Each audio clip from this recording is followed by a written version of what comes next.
नहीं होगा। आपके पास आंकड़ों का भंडार है, आप तो आंकड़े तैयार कर लेते हैं, बल्कि कभी कभी पका भी लेते हैं प्रेशर कुकर में।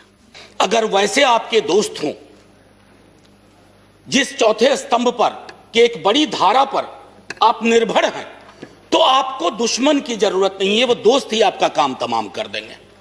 वो क्या करते हैं, दिन भर कुछ भी मामला हो, लोग दुख में हो, लोग संकट में हो, लोगों की मौत हो रही हो, और शाम में चलाएंगे खालिस्तानी एंगल ऑफ किसान आंदोलन। सर, मैं कॉलेज का विद्यार्थी था, हमने देखा है कि पंजाब और पूरे मुल्क ने क्या भुगता है। हम सब, सर, आप तो सक्रिय राजनीति में थे सर। सक्रिय राजनीति में आपने देखा कि पूरे देश ने, हमने सिर्फ प्रधानमंत्री नहीं खोया, हमने हजारों लाखों जानें गंवाई। कुछ तो सीखें इतिहास से। इतिहास दोहराता नहीं है, लेकिन इतिहास प्रेरणा देता है, इतिहास निर्देश देता है, और हम उन निर्देशों को सुनना नहीं चाह रहे। शाम ढले, खालिस्तानी जमा हो गए, पाकिस्तानी जमा हो गए, टुकड़े टुकड़े गैंग जमा हो गए, नक्सली जमा हो गए, माओवादी जमा हो गए। सर, सबसे बड़ा टुकड़ा टुकड़ा गैंग वो है जो अपने भारत माता की संतान की पीड़ा को करुणा से ना समझे, दंभ से देखे, गुरूर से देखे। दंभ और गुरूर लोकतंत्र की जुबान नहीं है। सर, आप लोग कहते हो, आप बहुत लोग नहीं, कुछ आपके मंत्रीगण हैं, माननीय सभापति महोदय, वो 303 कहते हैं कि 303 का आंकड़ा है। सभापति महोदय, इस सदन ने, इतिहास ने इससे बड़े आंकड़े देखे हैं। कहां भिला गए, कहां गुम हो गए, किसी को पता नहीं। आंकड़े नहीं इतिहास तय करते हैं, आंकड़ों के पीछे की संजीदगी और संवेदना इतिहास तय करती है। आपका हाई पॉइंट क्या है, आपका लो पॉइंट क्या है, आप फेल हो रहे हैं उसमें। और लाइटर वेन में कहूं, 303 नाम का एक राइफल हुआ करता था सर, उसकी सर्विस समाप्त हो गई है। 303 उसकी सर्विस समाप्त हो गई है। सर, मैं एक चीज और कह करके फिर मूल बिंदु पे आऊंगा। मैकबेथ से बहुत चीज हम सीखते हैं। शेक्सपियर ने ना जाने अद्भुत चीज लिख दी है।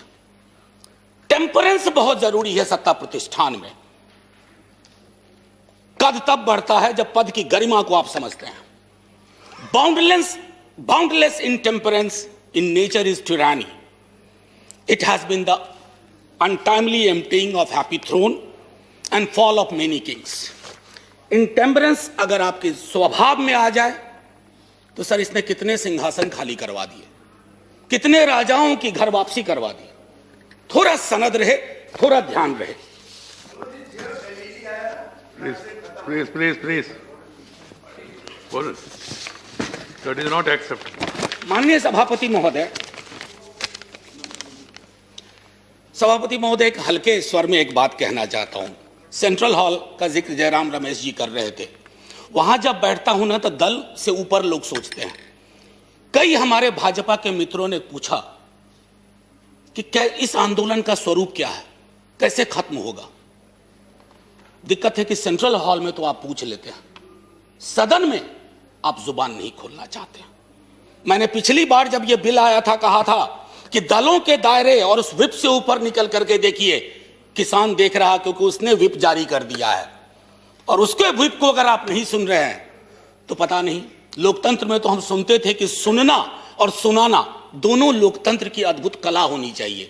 आप सुनाने में यकीन करने लगे हैं, सुनना आप भूल गए हैं, खास करके इस टर्म में तो बिल्कुल ही भूल गए हैं। एनीवे सर, माननीय सभापति महोदय, राष्ट्रपति जी के अभिभाषण का एक ऐतिहासिक संदर्भ होता है। हम सब जानते हैं कि सरकार स्क्रिप्ट तैयार करती है। बीते 29 जनवरी को जब महामहिम का अभिभाषण हुआ था, हम में से 19 दलों ने उसमें शिरकत नहीं की थी। माफी के साथ कहता हूं, कष्ट भी हुआ था, क्योंकि एक बहुत महत्वपूर्ण ओकेजन होता है। लेकिन माननीय सभापति महोदय, माननीय राष्ट्रपति जी का अभिभाषण जब समकालीन यथार्थ से, दुख और दर्द से, रंजो गम से मीलों दूर खड़ा हो, तो कैसे शामिल हो जाएं। माननीय सभापति महोदय, बड़ी मुश्किल होती है। सिंघू बॉर्डर, टिकरी बॉर्डर, गाजीपुर, और ये तो 3 महत्वपूर्ण केंद्र हैं छोटे छोटे हलकों में। अभी बिहार में नेता प्रतिपक्ष तेजस्वी जी और पूरे कम्युनिस्ट पार्टी और कांग्रेस पार्टी के साथियों ने मिलकर के मानव श्रृंखला बनाई, तो पूरे देश में कहीं ना कहीं चर्निंग हो रही है। मैंने पहले सदन में कहा था सर एक मशीन बनवाइए, कोरोना की वैक्सीन तैयार हुई, एक मशीन बनवाइए कि किसके अंदर देशभक्ति का पारा कितना है। सर हो सकता है आपको झटका लग जाए, देशभक्ति स्लीव पे नहीं चलती है, यहां रहती है दिल में, उसका सीने से कम ताल्लुक है। एनीवे सर, मैं आपको इसलिए कोट किया। और एक और इंटरेस्टिंग चीज सर, अभी बंगाल में चुनाव है तो पेज नंबर 26 पैरा 91 गुरुदेव के बड़े भाई का जिक्र हुआ, ज्योतिन्द्रनाथ टैगोर। चौल रे चौल शोभे भारतो सौंतान, बहुत अच्छा लगा। लेकिन इसके बाद जोड़ दीजिए गुरुदेव की अपनी line, where the mind is without fear and the head is held high. कहां है? दोनों को जोड़ के देखिए। ये चेरी पिकिंग नहीं चलती है डेमोक्रेसी में। आप चेरी पिकिंग के उस्ताद हो गए। चेरी पिकिंग मैं समझता हूं माननीय सभापति महोदय, आंदोलन लोकतंत्र की जीवंतता का उदाहरण होता है। जिंदा लोकतंत्र और स्वस्थ लोकतंत्र आंदोलन के साथ सदैव निरंतर संवाद की कोशिश करता है। सर एक आशय मैं यहां रखना चाहता हूं। दिल्ली विश्वविद्यालय में जिस विभाग में मैं पढ़ाता हूं, एक विषय मेरा मूवमेंट भी है। सर बहुत सालों से पढ़ाया है आंदोलन। आंदोलन की सर 3 चीज होती है महत्वपूर्ण, एलिनेशन, अट्रैक्शन, कन्वर्सन। यानी कि अलगाव की चीज कहीं आई, उसके बाद आपका आकर्षण हुआ किसी विचारधारा से, उसके बाद आप सड़कों पे आए। सर हमने आंदोलनों को न जाने किस नजरिए से देखना शुरू किया है। महोदय, माननीय सभापति महोदय, आपने भी देखा होगा वो सड़िया, वो कील, वो खाई। सर मैं सरहद पे कभी गया नहीं हूं, लेकिन जो तस्वीरें सरहद की देखी हैं वो भी ऐसी नहीं देखी हैं। किससे लड़ रहे हैं आप? अपने किसानों से लड़ रहे हैं। और वो क्या कह रहे हैं? आपसे चांद नहीं मांग रहे हैं, अपना हकूक मांग रहे हैं। और हम में से किसी को यह मुगालता ना रहे, किसी को चाहे सत्ता पक्ष हो या प्रतिपक्ष हो, कि किसान और खेतीहर समाज की बेहतरी आप किसानों से बेहतर समझते हैं। नहीं, वो अपनी बेहतरी बेहतर समझते हैं। आप उनको समझाने चले कि तुम्हारे लिए हम कानून ला रहे हैं, बहुत बढ़िया कानून है। क्यों समझाने की जरूरत पड़ रही है? क्यों खालिस्तान पाकिस्तान टुकड़े टुकड़े एंगल लाने की जरूरत पड़ रही है? अरे हमारा लोकतंत्र बहुत मजबूत है, किसी के एक ट्वीट से कमजोर नहीं होगा। आपने विमर्श को कमजोर कर दिया है। इतना मजबूत लोकतंत्र है सर। मैं तो कभी कभी सोचता हूं, अगर आपके दौर में जयप्रकाश जी का आंदोलन हुआ होता। इस सदन में अभी कई लोग हैं जो जयप्रकाश जी के आंदोलन से निकले हुए हैं, इंक्लूडिंग सभापति महोदय। जेपी की आंदोलन की कल्पना करिए, अगर जेपी को इन खाई, बाड़ों, कटीले तार देखना पड़ता तो क्या होता सर? कई मित्र हमारे बिहार से भी हैं जो जेपी आंदोलन से निकले हैं। एक बार सोचे दलीय दायरों को छोड़ करके कि आंदोलन को डील करने का क्या यह नजरिया उचित है? आप कहिएगा नहीं। सर मैं पहले भी इस सदन में कह चुका हूं, आप कहते हैं 11 दौर की बातचीत हुई है। दिक्कत क्या है ना सर, किसी भी सत्ता प्रतिष्ठान में एकालाप और वार्तालाप का फर्क समझना चाहिए।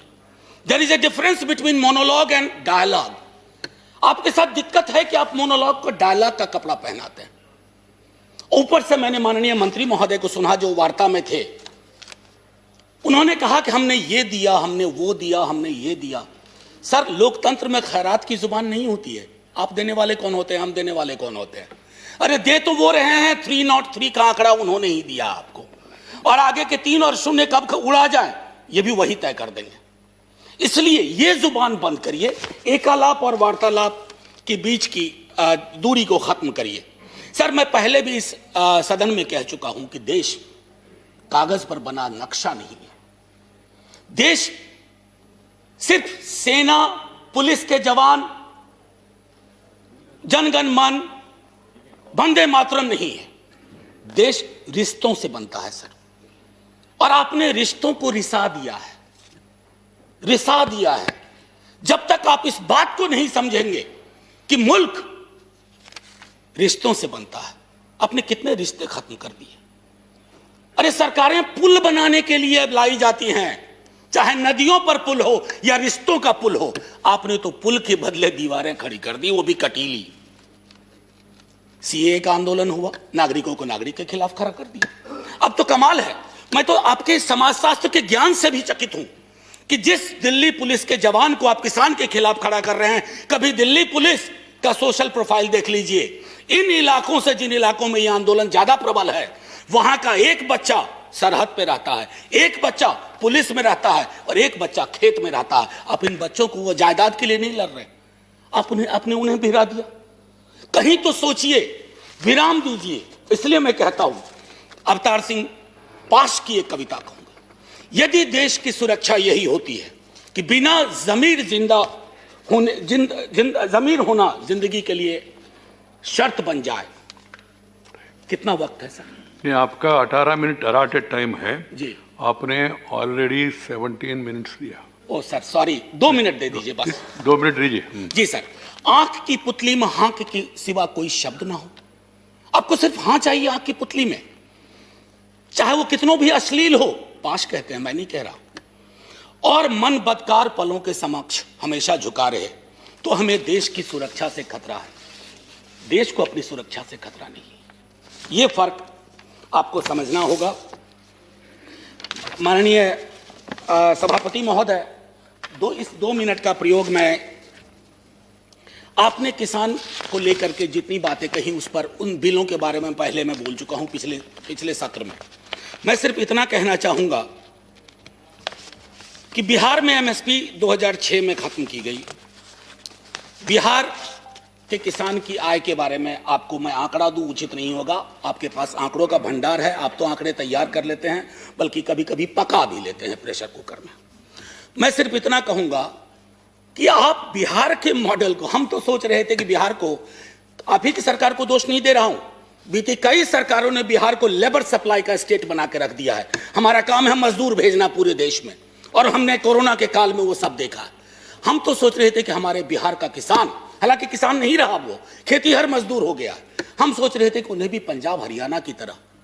सर आपने क्या किया? वो मॉडल आप चाह रहे हैं पंजाब हरियाणा में बिहार की तरह हालात हो जाए। कभी कभी मुझे इस बात का अंदेशा होता है कि संसद का भी वर्ग चरित्र बदल गया है। अभी संसद में किसान और किसानी समाज से आने वाले लोग अगर होते, आप इतनी आसानी से बुलडोज नहीं कर पाते। मेरे स्वयं के नेता, कई मसले ऐसे आए, लालू प्रसाद जी, उन्होंने यह तय किया, और आपके भी लोग थे, आप उनको भूल चुके हैं, जिन लोगों ने खड़ा होकर के कहा कि यह हम नहीं होने देंगे। सर अभी भी आपकी रीढ़ किसान और किसानी ही है। ये जो 303 का आंकड़ा आ रहा है ना सर, किसी के कोल्ड स्टोरेज से नहीं आ रहा है, किसी के गोडाउन से नहीं आ रहा है।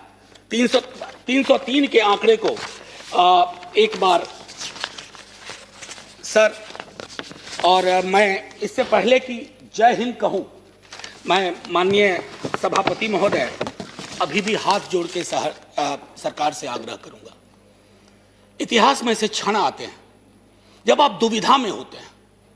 प्लीज आपके माध्यम से रिक्वेस्ट कर रहा हूं, हाथ जोड़ करके आप दर्द समझिए किसानों का। सर पूस की सर्द रातों में, माघ की सर्द रातों में सड़क पर रहना आसान नहीं होता। पानी बंद कर दिया गया, शौचालय बंद कर दिए गए। सर इस तरह के पोजीशन, इस तरह का अग्रेसिव पोस्चर हमने तो अपने कुछ पड़ोसी मुल्कों के लिए भी नहीं सुना, जो अंदर तक आ गए।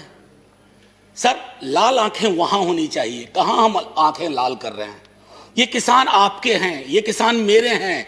अगर एक दिन इन्होंने हड़ताल कर दी, एक दिन तय कर लिया कुछ नहीं, सर संसद बंद हो जाएगी, सरकारें बंद हो जाएंगी, क्या होगा पता नहीं।